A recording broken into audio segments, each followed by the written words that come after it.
निधि की शादी किशन नगर में जतीन के साथ हो जाती है। उसकी 2 सास थी, एक तो उसकी सास और एक उसकी दादी सास। निधि स्वभाव में बड़ी ही चंचल स्वभाव की थी और ये बात उसकी सास को बिल्कुल पसंद नहीं थी। एक दिन निधि हेडफोन लगाकर गाने सुन रही होती है और नाच रही होती है। तभी उसकी सास वहाँ आ जाती है। It's the time to disco, कौन मिले देख किसको, It's the time to disco। निधि जैसे ही मुड़ती है, उसकी सास वहाँ खड़ी होती है। वो अपनी सास को देखकर नाचना बंद कर देती है। मम्मी जी, मैं ना बस थोड़ा। नहीं नहीं बहू, और नाचो, पूरे दिन रात एक कर दो प्रैक्टिस में। क्या है ना, तुम्हें तो डांस इंडिया डांस में जाना है ना। Dance India dance? नहीं नहीं मम्मी जी, वो तो मैं बस ऐसे ही। हाँ हाँ पता है, तुम ऐसे ही ठुमके मार रही हो, नाश्ता तो बना नहीं है अब तक। ओह, बस मम्मी जी, मैं जा ही रही थी बनाने। तभी वहाँ निधि की दादी सास आ जाती है। अरे बहू, जरा मेरे कमरे में तो चल, तेरा चश्मा नहीं मिल रहा है। माँ जी, चश्मा मिलेगा भी कैसे, वो तो आपने अपने सर पर लगा रखा है। भूल गई थी मैं। सास वहाँ से चली जाती है और दादी सास निधि की तरफ देखकर मुस्कुराती है और आंख मारती है। अगले दिन निधि टीवी देख रही होती है। तभी वहाँ उसकी सास आती है और कहती है, बहू, ये क्या, दिन भर टीवी के सामने अपनी आंखें खराब करती रहती है तू। मम्मी जी, वो कोई काम नहीं था तो मैंने सोचा कि टीवी ही देख लूं। अच्छा, काम नहीं था, कोई नहीं, रात में घर में कुछ रिश्तेदार आ रहे हैं, उनका खाना बनाना है। चलिए बहुरानी जी। हैं? कितने लोग आ रहे हैं मम्मी जी?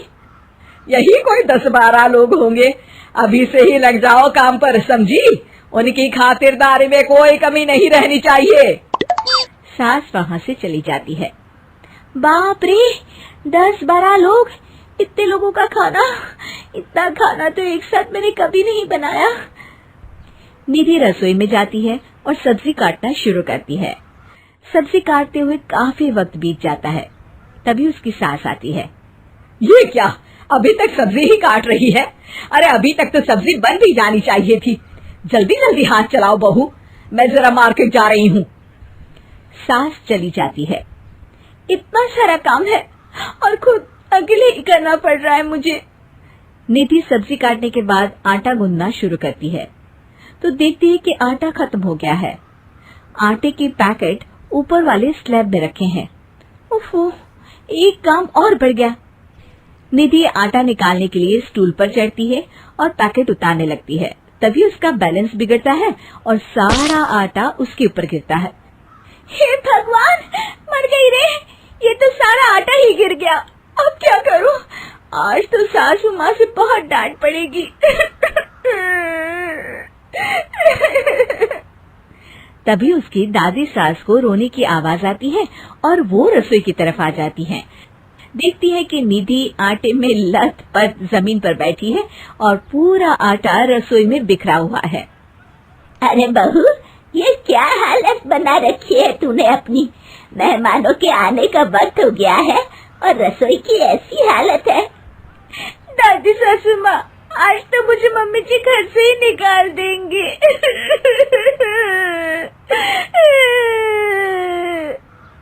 ओफो, रोना बंद भी करो और जल्दी से सफाई शुरू करो। चलो, खाना मैं बना देती हूँ। निधि सफाई में लग जाती है और दादी सास झटपट सारा खाना बना देती है। रात में सारे मेहमान खाने पर बैठते हैं। लीजिए ना, आज तो सारा खाना हमारी बहू ने बनाया है। सब खाना शुरू करते हैं। कैसा लगा आप लोगों को बहू के हाथ का खाना? खाना तो बहुत ही अच्छा बना है। हाँ हाँ, और ये पालक पनीर तो बहुत ही अच्छा है। ये सुनकर निधि बहुत खुश हो जाती है और अपनी सास की तरफ देखती है तो देखती है कि उसकी सास तो कुछ भी खा ही नहीं रही होती।